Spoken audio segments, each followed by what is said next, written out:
Marwari media आप देख रहे हैं। आज है 17 अक्टूबर 2023 मंगलवार का दिन और हिंदू तिथि के अनुसार आश्विन माह की तृतीया तिथि है। नजर डालेंगे आज की बड़ी खबरों पर। शुरुआत करेंगे दुनिया की सबसे बड़ी खबर के साथ। इजराइल हमास जंग लगातार 10वें दिन भी जारी रही। इजरायली सेना ने अब गाजा में घुसकर हमले शुरू कर दिए हैं। ऐसे में अगर कोई देश सबसे ज्यादा सक्रिय दिख रहा है तो वह है ईरान। ईरान लगातार इजराइल के खिलाफ इस्लामिक देशों की लामबंदी को लेकर साथी देशों के साथ बैठक कर रहा है। वहीं इजरायली डिफेंस फोर्स ने कहा है कि 199 लोग हमास की कैद में हैं। बड़ी खबर तो यह भी है, अब अमेरिकी राष्ट्रपति जो बाइडेन भी जल्द ही इजराइल का दौरा कर सकते हैं। आगे बढ़ते हैं। देश की एक और बड़ी खबर। तेलंगाना कांग्रेस अपने चुनावी मैनिफेस्टो में लड़कियों को शादी में 1 तोला सोना देने की घोषणा कर सकती है। वहीं स्टूडेंट्स को फ्री इंटरनेट देने का वादा भी किया जा सकता है। न्यूज एजेंसी पीटीआई ने तेलंगाना प्रदेश कांग्रेस कमेटी के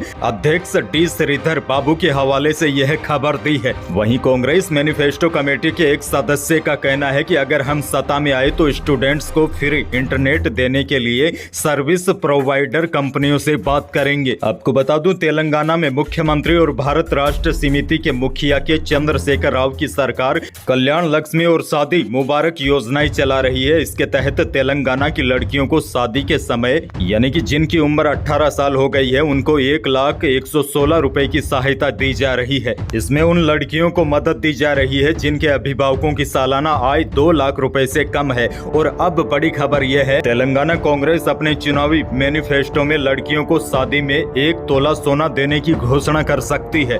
यह खबर अखबारों ने भी प्रमुखता से छापी है। सच्चाई क्या है इसके बारे में मैनिफेस्टो आने के बाद ही पता चलेगा। बहरहाल आगे बढ़ते हैं। राजस्थान से बहुत बड़ी खबर। कांग्रेस के राष्ट्रीय अध्यक्ष मल्लिकार्जुन खड़गे ने पूर्वी राजस्थान नहरी परियोजना यानी कि ERCP के मुद्दे पर केंद्र सरकार को जमकर आड़े हाथों लिया। इस मुद्दे को लेकर सोमवार को 12 जिले से प्रदेश में जन जागरण अभियान की शुरुआत की। जनसभा को संबोधित करते हुए खड़गे ने कहा कि मोदी सरकार ने वादा खिलाफी की है। उन्होंने कहा कि पिछले दिनों प्रधानमंत्री ने भाषण में कहा था कि लाल डायरी मिली है, उसमें क्या क्या घोटाला है मैं बताऊंगा। खड़गे ने कहा कि इस लाल डायरी में लिखा है कि आने वाले चुनाव में कांग्रेस राजस्थान में सरकार बनाएगी। आगे बढ़ते हैं। राजस्थान से एक और बहुत बड़ी खबर। नागौर में हनुमान बेनीवाल और विजयपाल रिछपाल मिर्दा के समर्थक आपस में उलझ गए। बात हाथापाई तक पहुंच गई। मौके पर मौजूद पुलिस के जवानों ने दोनों के समर्थकों को अलग अलग किया। मामला जिले के डेगाना में सोमवार शाम 6:30 बजे का है। दरअसल नागौर में हनुमान बेनीवाल और रिछपाल मिर्दा के समर्थकों के बीच अदावत बढ़ती ही जा रही है। हालांकि पुलिस ने माहौल गर्माता देख दोनों ही पार्टियों के समर्थकों को अलग अलग कर मामला शांत करवाया। इधर जैसे ही दोनों समर्थक आपस में उलझे तो हनुमान बेनीवाल वहां से निकल गए। आगे बढ़ते हैं। एक और बड़ी खबर। कांग्रेस से पहले भारतीय ट्राइबल पार्टी यानी कि BTP ने विधानसभा चुनाव को लेकर प्रत्याशियों के नामों का ऐलान कर दिया है। पार्टी प्रदेश अध्यक्ष वेलाराम घोगरा ने बताया कि इस बार बागड़ ही नहीं बल्कि प्रदेश के अन्य जिलों में भी BTP चुनाव लड़ने की तैयारी में है।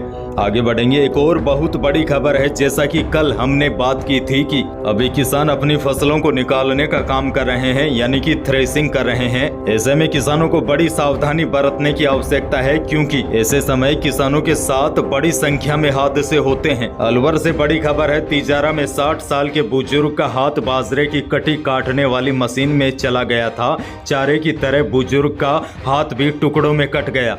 एक बार फिर किसानों के लिए यह विशेष चेतावनी है कि आप थ्रेसर या किसी अन्य कृषि उपकरण पर काम कर रहे हैं तो बड़ी सावधानी और सजगता बरतें क्योंकि यहाँ पर थोड़ी सी लापरवाही आपके जान पर बन सकती है। आगे बढ़ेंगे लेकिन उससे पहले प्रदेश के मौसम से जुड़ी बड़ी खबर है। पश्चिमी विक्षोभ के असर से राजस्थान में मौसम का मिजाज बदल गया है। पश्चिमी राजस्थान व आसपास के क्षेत्रों के ऊपर एक प्रेरित परिसंचरण तंत्र बना हुआ है। इसके असर से जोधपुर बीकानेर संभाग के कई क्षेत्रों में बारिश दर्ज की गई। जैसलमेर, बाड़मेर, चूरू, श्रीगंगानगर, हनुमानगढ़, सीकर यहाँ पर भी बारिश के साथ ओले गिरे। बड़ी खबर यह है, आज 17 अक्टूबर को भी राजस्थान के कुछ भागों में बारिश जारी रहने की संभावना है और 18 अक्टूबर से राज्य में मौसम शुष्क रहेगा, जिसके बाद अचानक तापमान में 3 से लेकर 5 डिग्री सेल्सियस की गिरावट होने की संभावना है। आगे बढ़ते हैं। एक और बड़ी खबर है, 128 साल के बाद अब ओलंपिक में क्रिकेट भी शामिल होगा। इंटरनेशनल ओलंपिक कमेटी ने यह बड़ा फैसला लिया है कि लॉस एंजलिस ओलंपिक 2028 में क्रिकेट भी खेला जाएगा, यानी 128 साल के बाद क्रिकेट की ओलंपिक में वापसी होगी। एक और बड़ी खबर, देश के सभी स्कूलों के स्टूडेंट के लिए आधार की तर्ज पर यूनिक अपार आईडी बनाई जाएगी। अपार का मतलब है automated permanent academic account registry. One nation one student ID scheme के तहत इसमें प्री प्राइमरी से लेकर हाई सेकेंडरी तक के स्टूडेंट शामिल होंगे। इससे स्कूल में एडमिशन लेना, सेशन के बीच में स्कूल बदलना, स्कॉलरशिप और एडमिशन के लिए अप्लाई करना आसान हो जाएगा। अपार आईडी कार्ड बनाने के लिए केंद्र सरकार ने सभी राज्यों को निर्देश जारी कर दिए हैं। तो यही थी प्रदेश और देश की आज की कुछ बड़ी और महत्वपूर्ण खबरें। वीडियो को लाइक करना बिल्कुल न भूलिए और चैनल पर नए हैं तो सब्सक्राइब भी कर लीजिए ताकि आप अपडेट रहे बड़ी खबरों से। धन्यवाद।